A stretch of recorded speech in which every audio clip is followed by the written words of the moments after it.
Hmm. This just came up on the feed.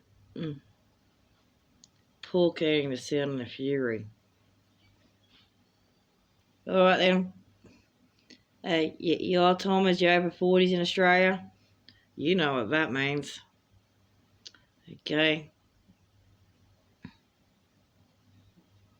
Right. What would Paul Keating do if he was Prime Minister when Donald Trump was President? Um, well, one of the things you'd probably notice is that they both have acerbic wits that would um, make people feel like they were sitting around watching a couple of blokes call each other dickhead because they were mates, but in actuality, it couldn't be further from the truth. In terms of public policy, in terms of political policy, Paul Keating has the full quid. For a neoliberal of his time, he was still a socially adroit advancer of Australia fair through the Keating Address in Redfern in 1993 and a whole bunch more smart ass remarks every time he could pull one out of his fucking backside. Okay? So, even if you don't support some policy or another, you can't help but notice that Paul Keating knew how to fucking tear him down with his words better than anyone else. And Donald Trump might seem like a man of the fucking people with his at reporters and his Kamala Harris is a fucking sex worker and a fucking liar, but Paul Keating would absolutely tear that man a fucking new one. He would absolutely tear that man a new one. If our dearly beloved Paul Keating, which by the way, fascinated and entertained both sides of Australian politics and all the minor parties as well when he was there. He never stopped with the quips. He should have been a bloody comedian. And one of those sardonic, booze drinking, whiskey on rye ones that just throw you with the insults. He would have dined with George Carlin and they wouldn't even have known the difference. They wouldn't even known if it was the same person talking. If Paul Keating was like having George Carlin for Prime Minister. Okay? For Americans out there, the simplest way to put this is Paul Keating, in terms of his capacity for smart-ass remarks, was just like having George Carlin for Prime Minister of Australia way back when in the day. And America, if right now you could have George Carlin yelling at Donald Trump across your floor in your Congress, how happy would you fucking be? You'd be fucking stoked. Because in that particular case, that particular George Carlin was still what Australia in those days called the left side of politics, okay? Not the far left, not the true left, but kind of left, and definitely not conservative Tory John Howard stuff, but ALP as it was transiting into the centre stuff. So from transiting from being a centre-left party under Whitlam to a more centrist party under Hawke and Keating. And so even though that was a transition to the right by going to the centre, it was also a time of absolutely fantastic talk from a Prime Minister.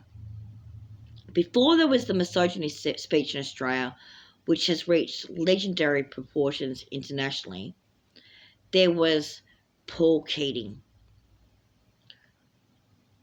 And if you, United States of America, right now could have Paul Keating on your Congress floor talking over your barrier between political sides, if you've got one, if that's how you design it, to your Donald Trump characters, they would not get a word in edgewise. They would not know what to say, because that's how acerbic Paul Keating's wit truly is. Okay? He's remembered for that. Cutting remarks so fine that you just, even if you completely disagree with him, you just laugh at him. You can see the opposition just liking him and just going along with it, because he just got them straight in their humour vulnerability with his wit. It was that he just knew how to do it in politics, and he did it routinely. That's what he was known for. He's not the funniest man in the world. Maybe George Carlin's a bit funnier, or how about definitely. But if George Carlin was in politics, you would find he would probably look like Paul Keating. And with that, one of the things about Paul Keating is that it's like with a lot of things, a lot of politicians in Australian political history, not a lot of them are billionaires. Sometimes they have fancy degrees, like accountants or lawyers or whatever. But sometimes they really are just boys from Bankstown, like Paul Keating. He got in a suit one day and made some smart-ass remarks to the North Shore dickheads on the other side of the table. And no offence to North Shore dickheads. Anyway, or people from North Shore more generally.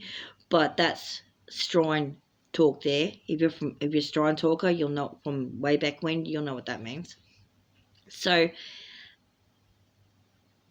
America, find your Paul Keatings. If you do, you're going to find these people from working class, poor backgrounds, who are complete smartasses, who will outwit those fucking pricks every single time, who just prove why dark enlightenment is a load of shit. Because that guy barely had an education, a formal education, okay? He probably did his year 12. Can't remember what he did, whether it was year 10 or year 12, whatever. He didn't have a lot of, he was ordinary. And when he got his prime minister's salary, he stopped being poor. But he grew up in what you would call in America the projects. He was a boy from the projects, in your language, you would say, and he didn't use his fists. He used his mouth, and he used it well. And so, with that style of acerbic wit, people could see that he wasn't a fucking dummy. Oh, he's an insufferable prick. Not saying he's a likable person. He's a negative, insufferable prick. Okay? In some respects. He is also someone who did some very good things for Australia during his tenure. And one of those things that he did was make question time entertaining and engaging for people to participate in. to know what was happening in their society politically. And that type of engagement to show interest in what they're actually doing, not the fluff that comes out, but what's actually going on inside the parliament at the time, is perhaps in some ways more important than the social commentary outside, because it qualifies as a primary source. Now, that type of smartassery remarks and humour can sometimes cover up for the decisions being made and not necessarily directly show what they're actually doing. So it can be distracting as well. So there's a downside to it. However, if you had George Carlin in your parliament, in your Senate, in your Congress, you would say, would you feel better? Would you feel better? Well, if the answer is yes, then I'd like to ask you a question. Okay? Have you considered that maybe Donald Trump's a smartass? That maybe Donald Trump has a small amount of the styles of Paul Keating, but none of the politics. He is a half-witted imbecile that can string together a couple of insults, but can't make them stick, either through truth or through wit. If he were an iceberg, we'd all be the Titanic.